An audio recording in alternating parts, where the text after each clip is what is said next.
Hi everyone, welcome to Eye of the East Coast. Today we have author, coach, galactic ambassador, author of Light Language Emerging, Yvonne Perry. Hi Yvonne, how are you doing?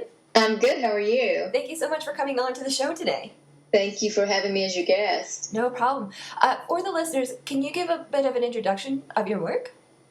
Well, what I'm doing right now is giving help to people who are starseeds, who have walked in, who are having rapid shifts and are needing some integration work with the new beings or starseeds that are coming into the body.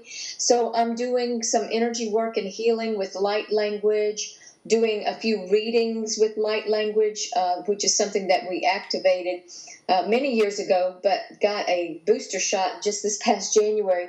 So light language is a big part of what I'm working with in all the modalities that I'm doing to help people take that quantum leap, it seems. Instead of the next step, it's more like a quantum leap that people are making in their rapid ascension in soul development right now. Mm-hmm. And for the listeners who may not know, what is starseeds? A starseed is one who has an origin of soul from some place other than here on Earth. Some souls are born on Earth, and there are others that are born in other star systems. Most star seeds are very, very old souls, ancient beings. Some have been on Earth before, some have not. The ones that we are seeing called in right now is a mix of both, from higher dimensions, from places where the planet has already evolved, or where the consciousness there has never had the chaos that Earth has had. So you can imagine then some of the conflicts that these star seeds with these pure loving vibration come into the plane of Earth, where 3D form is so chaotic and there's seemingly an absence of love and unity and harmony. So that is one of the biggest things that starseeds deal with coming in to the Earth plane. The starseeds are here to help us ascend, so we want to welcome them and help them adjust so that they can do their mission of helping us adjust to the higher planes that we are moving into as multidimensional beings. So a starseed is just one who has come from another dimension, another realm, another star system or planet to help with Earth right now. And for the listeners, would you say starseeds are both physical beings, or are they just spirit beings? Like, would you compare them to guardians and angels? They can come from a multitude of places. They're angels, they're ascended masters, they're galactic beings, beings of light, animals, beings, even alien type, what you would say is some type of a humanoid, but not really fully human looking. Now, what's happening, though, is that they are coming in with the ability to put their energy or soul essence into a human body and function as a human. So they're not recognized as being greatly different than anybody else on Earth. So when they come into a body, would that mean anyone's body, or they're very specific, like this is their life, but they're here as a starseed? Well, this is done by permission. It's usually someone who has completed their mission or who have become disgruntled or ready to leave the Earth plane. They come in with permission to take over the remaining portion of the life that is still able to be lived out in a viable body. The amazing thing is sometimes these starseeds come into a body that is in coma, or in a failed health state, or who has tried to commit suicide, and they actually revive the body, bringing it back to a vitality that can sustain and support a continued life. That is, many people, you hear about a lot of people, humans leaving the Earth right now, a lot of human bodies dying. That's unfortunate because those bodies can be used to help starseeds to come in at a point where they're already an adult and they don't have to go through the infancy, the childhood, all those development years where it takes so long, 20 to 25 Earth years are surpassed by coming into an adult body to carry on the mission. Still an adjustment phase. You can imagine coming from another realm into a human body that is already going through a certain amount of trauma or sickness or domestication, if you will, like it's spoken about in the Four Agreements, the domestication of this earth plane. A lot of that has to be cleared when the star seed or walk-in or soul aspect comes in. I might add also that we're not just seeing star seeds, we're seeing future selves of an evolved human being who has actually made it through the transition of the ascension and is now living in higher planes of consciousness.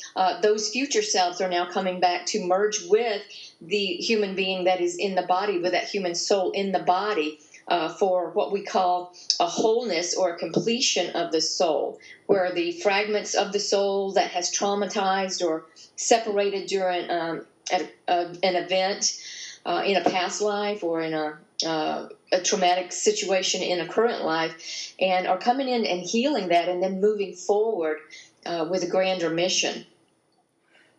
For the listeners, what is some of the characteristics they should look for if they're interacting with a star seed, whether if it's through meditation or in person? What should they look for? Mainly, it's characterized by a lot of love, a lot of peace, a lot of joy, a blissful feeling in that meditation.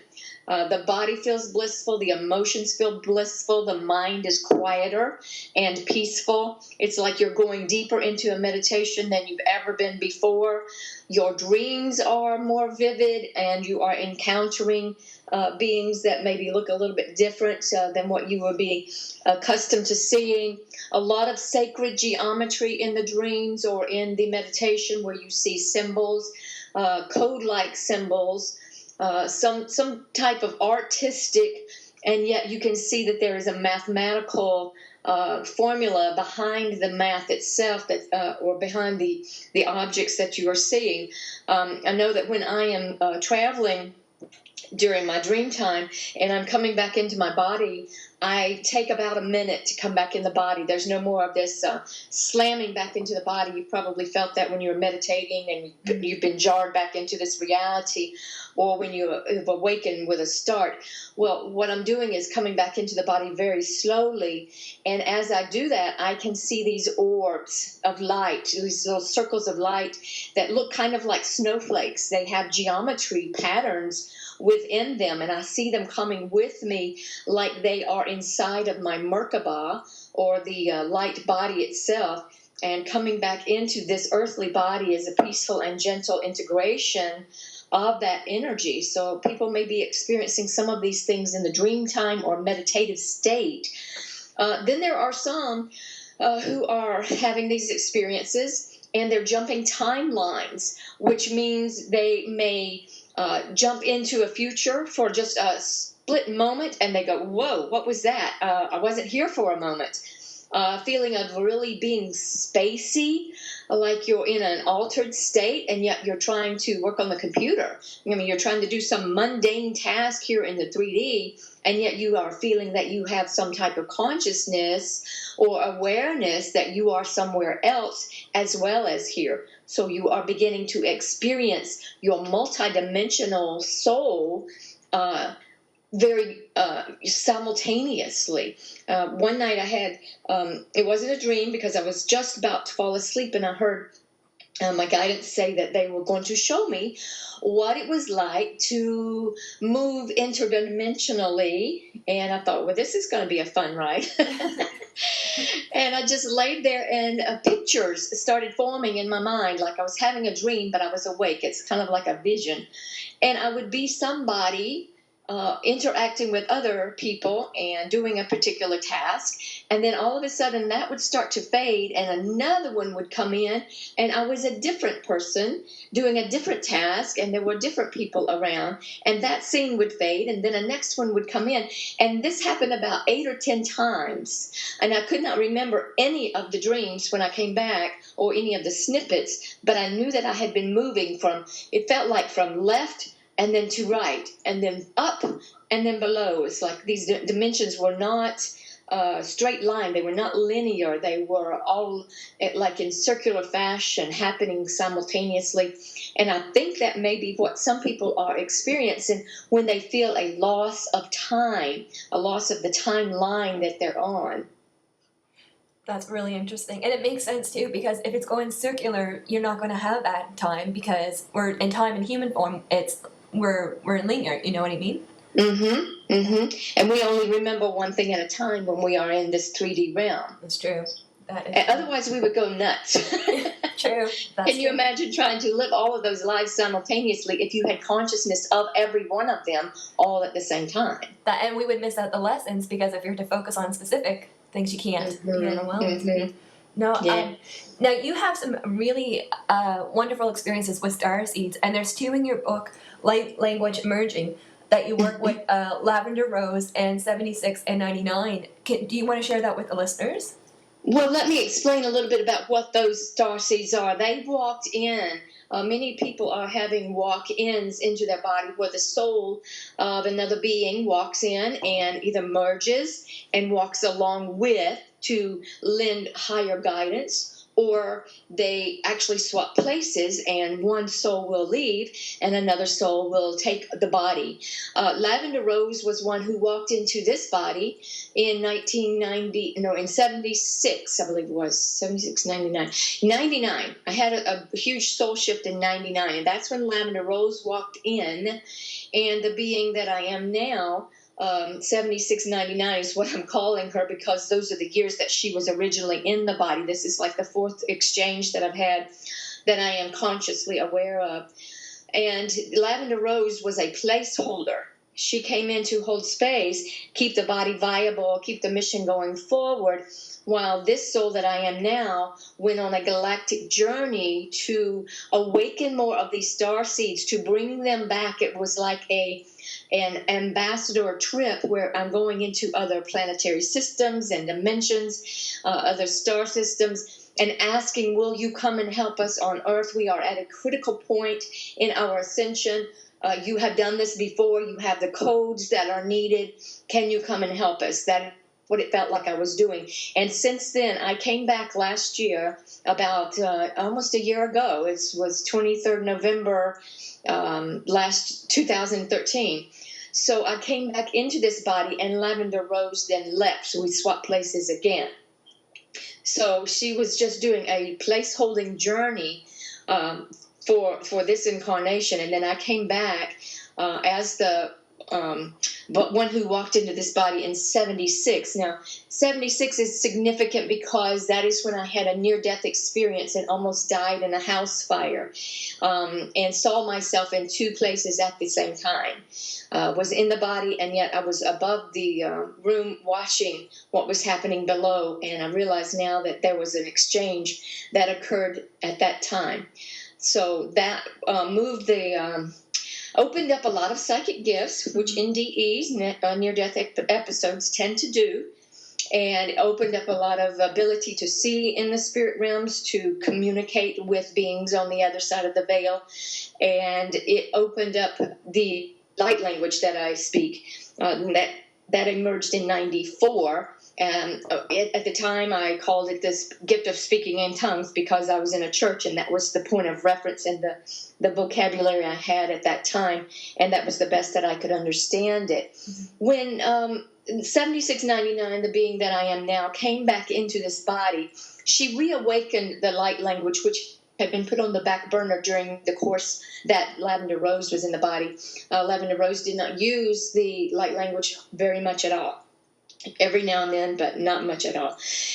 Since I have come back in, we have reactivated that and opened up about 4, 5, 6, maybe 7 dialects of the star languages that I have used in other star systems as I have traveled and able to speak with different Andromedans, with the Syrians, with Pleiadians, which I believe is where 7699 originated, was Pleiades.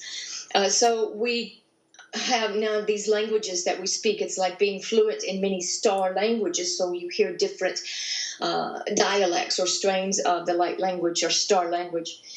Actually, she also opened up, this being that is in the body now, opened up the codes to activate light language in other people.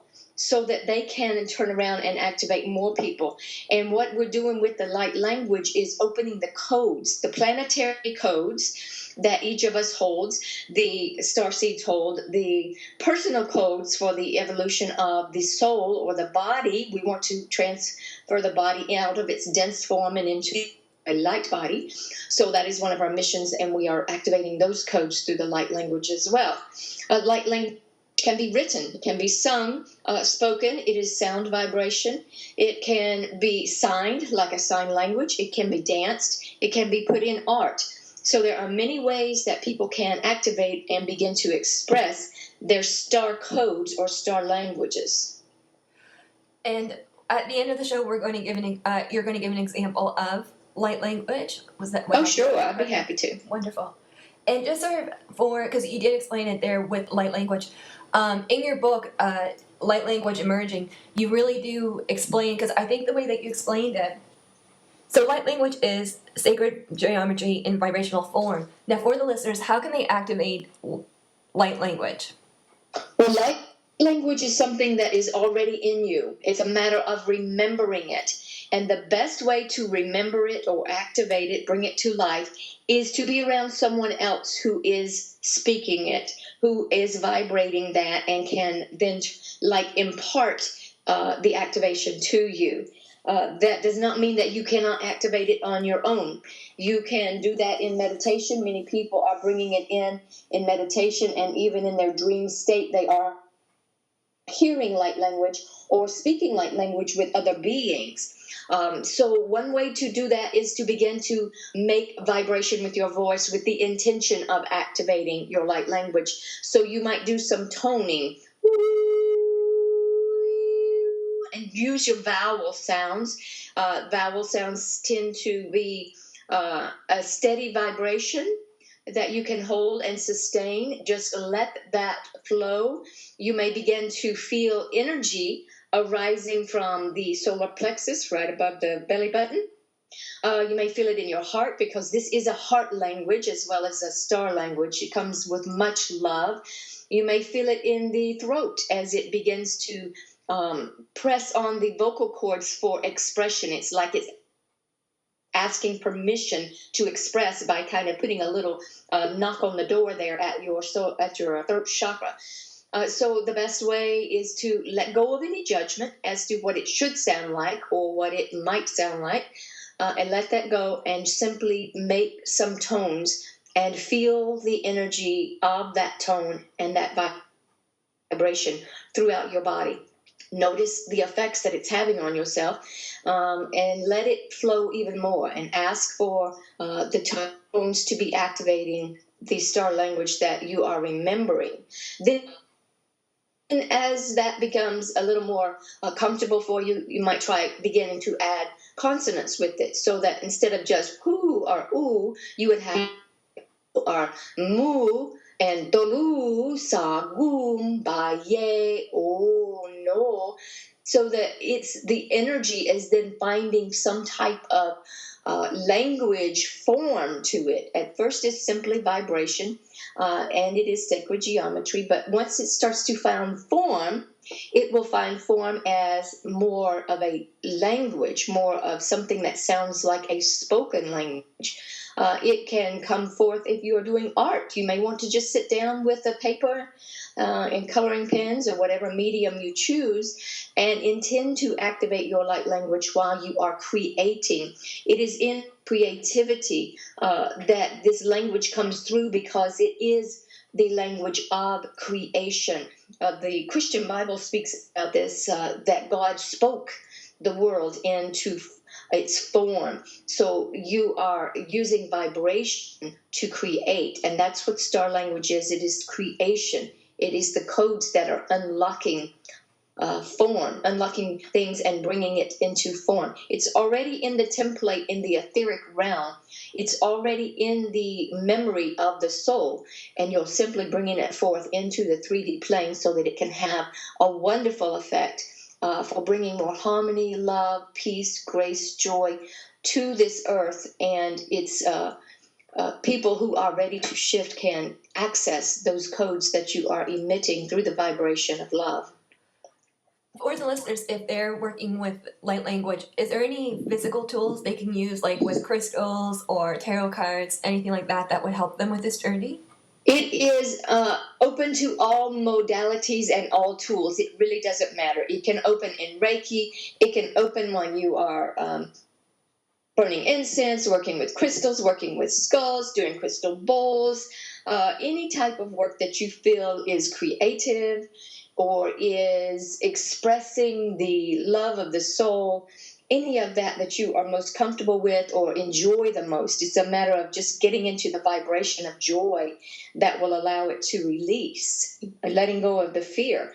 So engaging in something that is comfortable for you many times will open it. That's not to say that it can't open spontaneously.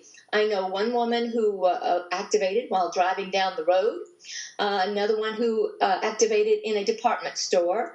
So it's not is not something that you have to do in meditation. If you are open to it and asking for it to be activated and for you to remember it, it may come through spontaneously even when you're not expecting it, as long as you are open to receiving that. With that, and you had a very profound experience in IKEA. It's in your book. Would you like to share that with the listeners? Yes, I don't go to IKEA anymore without a crash helmet. That was the catalyst for getting the swap between Lavender Rose and 7699. Lavender Rose had become very comfortable in the body and with Earth Life and was enjoying her stay here and was not getting the messages that it was time for the transfer. These type of transfers do not have to come with catastrophic or highly dramatic events. But when the soul will not listen and it will not cooperate, the starseeds many times put a little more pressure on to say, hey, we have an agreement here. Mm-hmm. Please keep your end of the bargain. It's like sending that notice in the mail 3 times. So when I was not getting that, and yet I was feeling like something was trying to shift and not knowing what it was, I was awakened while shopping at IKEA with my mother. I started to put some very heavy draperies onto a cart that we call a hand truck. It's kind of like an upright device with a shelf or a little shelf or platform on the floor, and then it's on wheels that you can roll things of heavy weight around. I leaned over to place these on the handle and could not quite reach because of other obstacles in the way. And so I just kind of let go of about 40 pounds of drapery. And kapow, the handle of the hand truck, flipped forward and hit me between the eyes, right in the third eye. And cracked open my skin and, of course, bleeding. But it also created a brain injury and a whiplash because my head was thrust backwards so quickly and forcefully. I did not realize at the time that was what was occurring, that I was having a walk-in or an event that was disconnecting one soul and plugging in the other soul. That was in October of last year. So as I began to recover, that set me into bed for about 3 months. During that time, I could not watch TV or put on computer or be on the phone because sound and light sensations had become so increased and so heightened that it was painful. I was in a room with the curtains drawn and could do nothing but lay there and receive these codes, these light codes into the body, not really having a whole lot of understanding at the time what was going on, but I knew that I had been sidelined for a reason, and I tried as much as possible to cooperate with that. Then it was in January, after being in bed all of end of October, all of November, much of December, and beginning to get out a little bit controlled environments where I could control the volume and the light in January, and was activated by one who has been speaking light language for many years, who is a very powerful shaman, was awakened the codes that I had downloaded during my bedtime, my time in bed. So she was able to kapow, take away the injury, take away the whiplash, draw all of the effects of the trauma out of my body, so that I was able to then just move quickly into what I had come here for. It's just like she bypassed all the trauma that the body was experiencing as a result of, we had to do this. I'm so sorry that you were not listening. We're so sorry that we had to be this rough. We like to do this very gently, but we have a contract and we have an agreement and we need to move quickly. So it was like that was an intervention. So we moved forward after that, and all these new gifts started opening.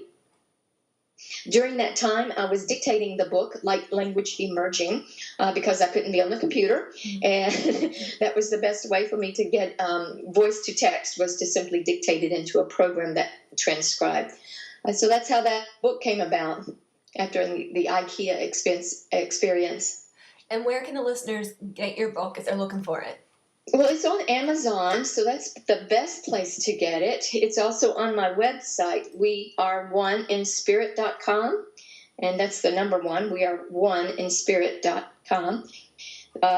You can also find a lot of more information about light language on the website that you wouldn't be able to get maybe in the book, because it's things that have happened since the book has been written.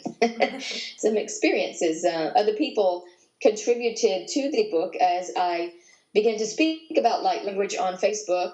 Many other people are saying, oh, that's what I've been doing. Oh, that's just what I've been hearing. This is what I've been speaking.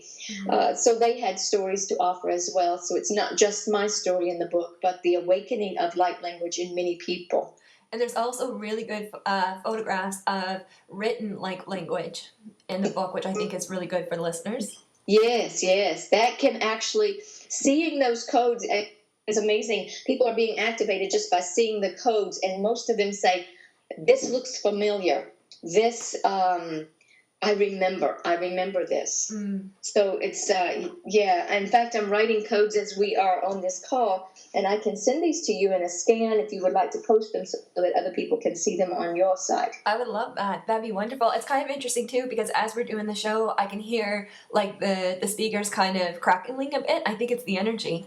Skype sometimes will not do when I am doing the energy treatments with light language. The vibration and the electromagnetic field is so high that Skype doesn't know how to handle that. Our Earth technology does not know how to handle some of the codes and the energy that comes through. That makes sense. And I really encourage the listeners to look into her book, because I think I read it, it's really well done. I think it's something, it'd be a great tool for your spiritual journey just to check out. And so we're coming to the end of the show, and I just wonder if you want to give an example of light language for the listeners. Oh, certainly. Okay. I will allow all dialects that want to come through, so it may change, shifting around with the different vernaculars. Hello, chamakua hatako na hale hatalo stumalo ha yai hitukumole shua me te kulo na shakato. Romashi to komachiko ai ye. Neo loromoy and the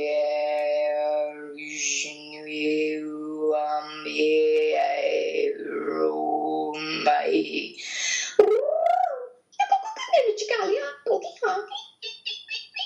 Rochko allora sai chikara yo non machikalo ya le teki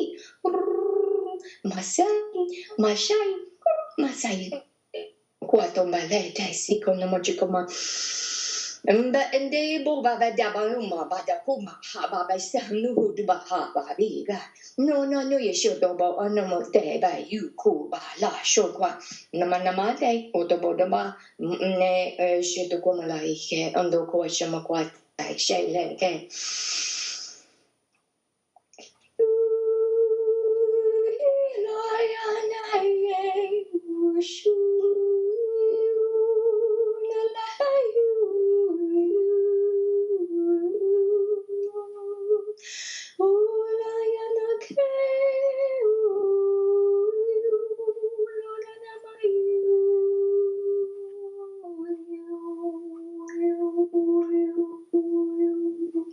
Yetolo masate shulor Domaka asata koshnamaka leni husodokmashaka shunkomulo sataka. Receive with love this transmission of grace and activation. enjoy your creativity and your remembering as you begin to live in your authentic self. That was wonderful. I really want to hear from the listeners if you could feel the energy from that, Yvonne, because that was beautiful. I could feel that energy. Oh, thank you. Yeah, I was having a hot flash, so that's the kind of effects that